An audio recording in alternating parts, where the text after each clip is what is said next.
from the year 1997 in the North Adams transcript. Secret revenge tactics of former bowling pinboy at last revealed.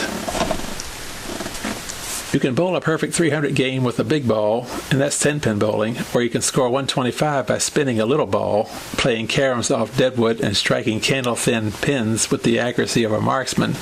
That's candlepin bowling. All bowling's fun, including duckpin and rubber ducks, which I enjoyed in Rhode Island when I lived there. But I grew up with candlepins. The ball conforms to the smaller hands of women and children, and the game offers the intensity of billiards, chess, and, well, other strategic games. We're lucky to live in western Massachusetts, at the southwesternmost range of what is exclusively a North Atlantic sport, played in northern New England and into the Canadian Maritimes. From candlepin bowling's inception in 1894 until the mid-50s, the sport was reserved for smoky men's clubs, pretty much, non-standardized so locals would have a competitive edge.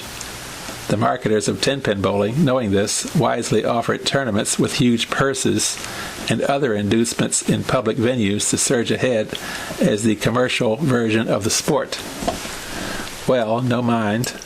We have candlepin bowling in Massachusetts, which has peacefully coexisted with 10-pins. In Berkshire County, candlepins can be bowled in North Adams at Valley Park, in Pittsfield at Candle Lanes and Imperial Bowl, in Lee at Lee Bowl, and at local social clubs which still have small coves of lanes. So what is it that makes this game so interesting? It's not the team bowling shirts that get a laugh from the hoi polloi, although they're fun, and it's not the multicolored green and red shoes that my kids love so dearly. For me, it's the complexity of each of 3 shots, not 2, the infinite range of combinations among remaining pins in deadwood, and the perfection of accuracy over distance, the picking off of a lone thin wood over the narrow length of alley. I grew up with candlepin bowling, pin setting as a boy at the Kostka Hall in Adams, Massachusetts. Pin setting, you say?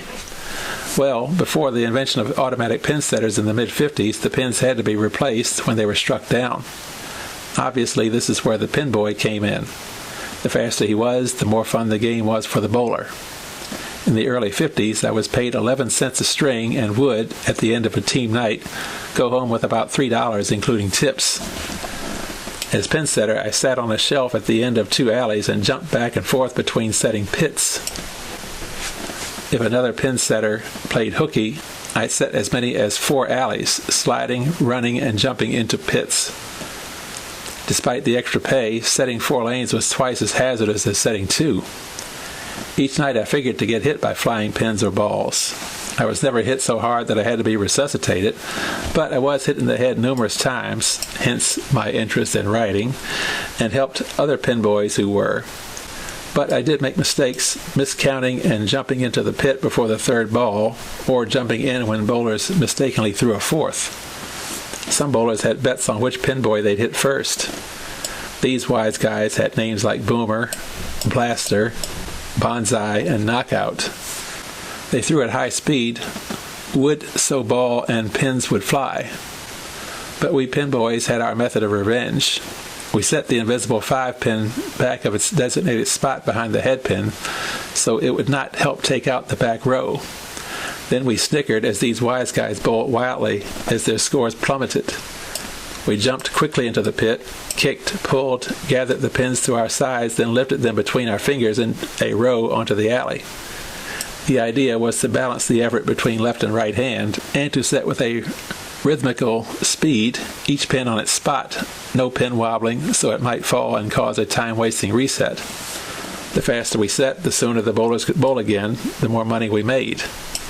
Ty Cobb, Babe Ruth, and Jack Dempsey bowled candlepins at Maya Murphy's Social Center in Boston, as did both John F. Kennedy's grandparents in East Boston at the Catholic Club on Reading Street. For those interested in trivia, their pinboy was Archie Walsh. If you'd like to join the legendary and a great sport, I recommend you try candlepin bowling, and although bowling wildly is unlikely to improve your score, you can if you like. Pinboys like myself have been replaced by machines and relegated to the computer keyboard.